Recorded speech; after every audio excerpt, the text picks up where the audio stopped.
Like the first verse, verse 2 is 8 bars. Of course, it'd be too easy if it were the same variations as the first verse.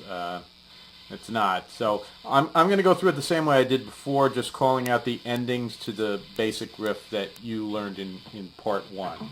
So first it's ends on A at the 5th fret. So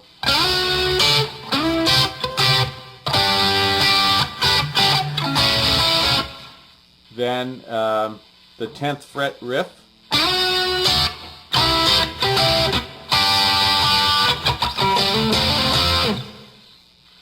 A at the 5th.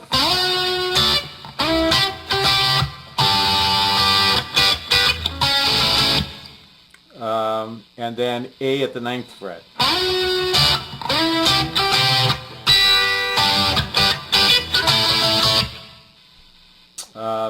Next, C at the 8th fret.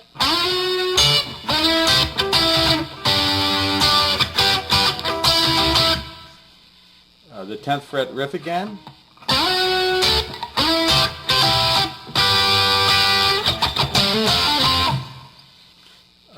F at the 5th fret.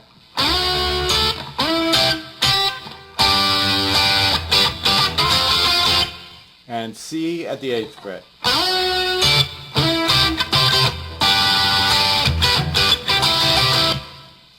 Now, fortunately, the chorus is played the same way as the first time, and just recall that's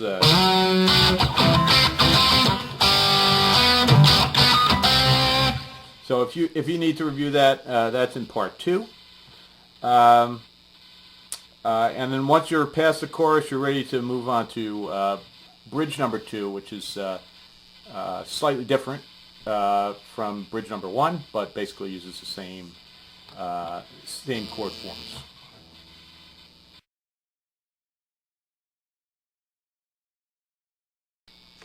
Okay, bridge number 2 is a little bit longer than bridge number 1. It's not that different. You basically play all of bridge number 1 all the way through, and then you play different sections of it again. And there are a couple of fingerings in there that are different. Obviously, you should be comfortable playing bridge number 1 before you get to this one. And you'll see that I'm using hybrid picking again, but you don't have to use that. You can pick the notes individually if you want. So first I'm going to play it through very slowly so you can see what it sounds like.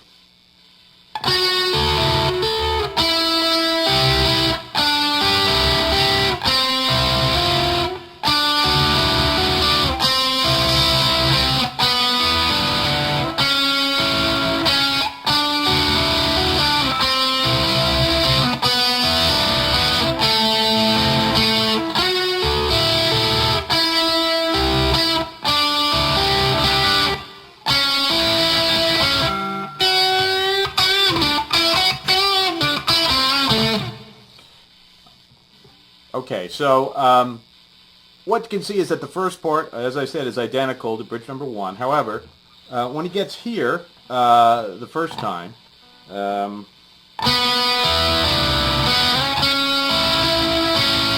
instead of sliding up and doing that, he returns to the 7th fret double stop and plays the same picking pattern, 3, 2, 1, 2, 3.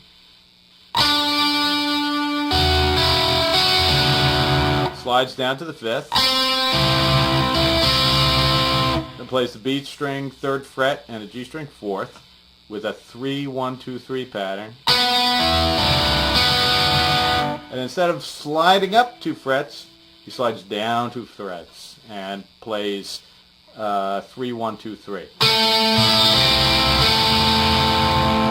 Then from here he slides all the way up to the beginning of the sequence again at the 10th fret and just starts and back to.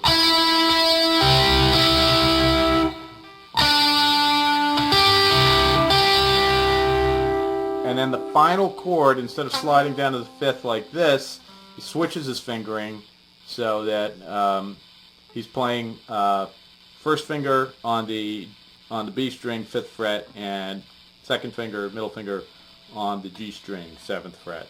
I have 6th fret, I'm sorry, and plays this pattern 3, 1, 2, 3. So again, that part is just...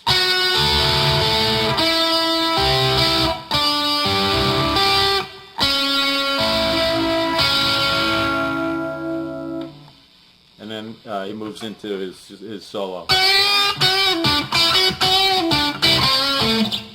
But we're going to cover the solo in a separate lesson. It's a thing unto itself. So next we're going to look at verse 3, which is shorter than the other two, mercifully. And then the chorus and the outro.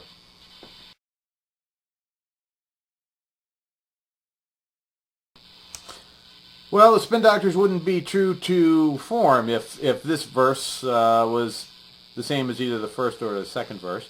One way that it's different, though, is that it's actually 4 bars instead of 8, so a little quicker to go through, and then it moves through standard chorus and into the outro.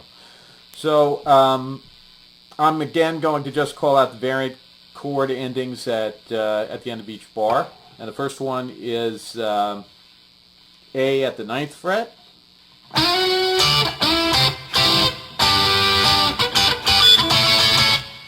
Second one is C at the 8th fret.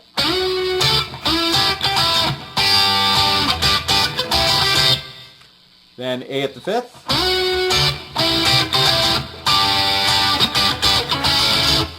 And then F at the 5th.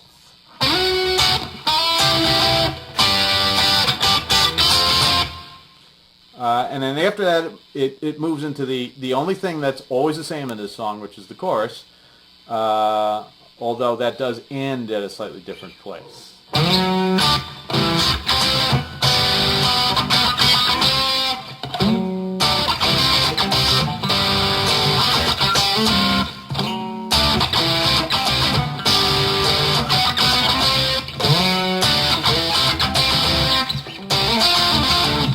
And then instead of going back to, they go into the outro.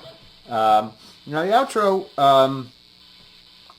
outro is basically just playing variants of the open D, open C, and open G chords.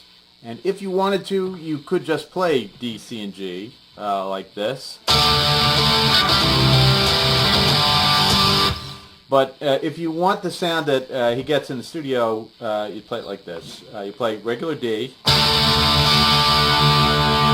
then take your first finger off and put your middle finger on the A string 3rd fret.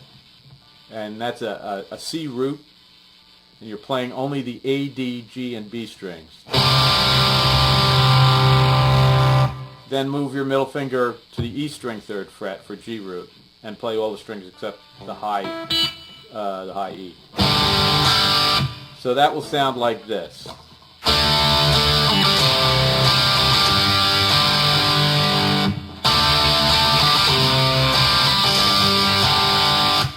And each time Eric, the guitarist, plays this sequence, either he or the bass player throws in some kind of a riff to spice it up, like...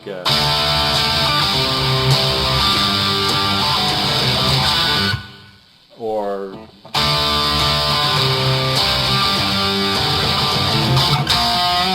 So you can just sort of make those up in the D minor pentatonic is probably the best way to do that. And then he plays that a total of 8 times, but on the 8th time, he slows it down a lot and plays...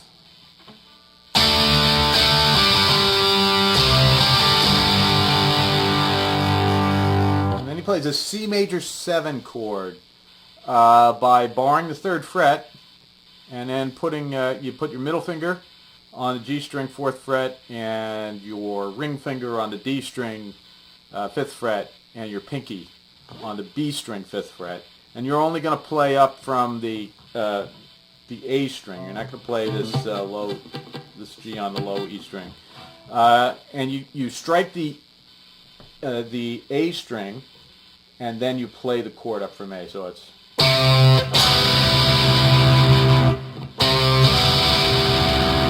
And then he plays an open D chord, but you stretch your pinky all the way up to the 5th fret on the E string. right? And play up from the from the D string, and you can do a little harmonic thing above the nut if you want. So you get. Oh, I got to show you that there. There we go.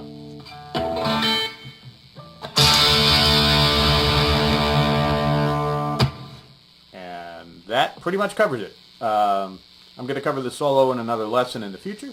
So I hope you enjoyed this set of lessons.